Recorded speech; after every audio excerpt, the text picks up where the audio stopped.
общественному институту «Мы живем в мире и согласии».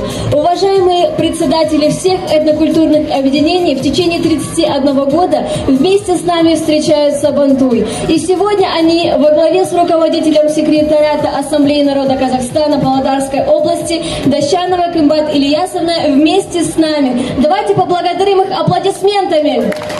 По сохранению языка, традиций и культуры татарского народа.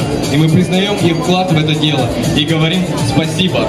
Для церемонии награждения благодарственными письмами просим подняться на сцену Дощанову Кымбат Ильясовну. Награждается Мусатаева Зульхиза Гаян Казе, председатель Майкаинского филиала Татаро-Башкирского центра.